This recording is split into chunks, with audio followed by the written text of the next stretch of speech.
Le delta de Guédiz, Guven l'arpente depuis longtemps.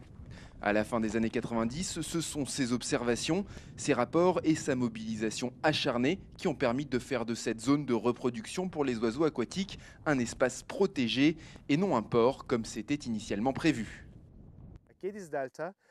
Certains hivers, le delta de Guédiz peut accueillir jusqu'à 5% de la population mondiale de flamants roses. Donc sur chaque centaine de flamands, 5 viennent ici pour se nourrir, survivre et passer l'hiver. Et donc cette zone est reconnue par la Convention Ramsar, un traité signé par de nombreux pays comme une zone humide d'importance internationale.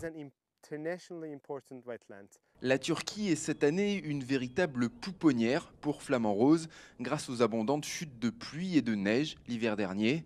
Au total, dans le lac Tuz, à quelques centaines de kilomètres du delta, plus de 16 000 bébés flamands ont été recensés, soit la plus grande population de juvéniles de la Méditerranée.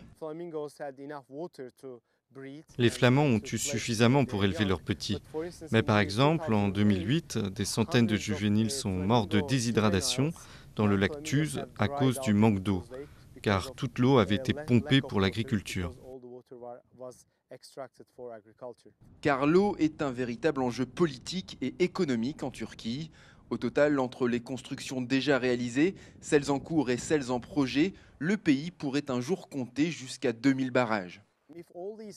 Si ces 2000 barrages voient le jour et sont construits, en gros, il n'y aura plus une seule rivière qui coulera en Turquie. Ce qui veut dire moins de nourriture, moins de zones de reproduction et moins d'habitats pour toutes sortes d'espèces, et en particulier pour les oiseaux aquatiques. Ce sont en effet des rivières qui alimentent ce delta en eau douce, riche en sédiments. Un équilibre précaire, idéal pour près de 300 espèces d'oiseaux observées ici, dont plus de 200 sont protégées.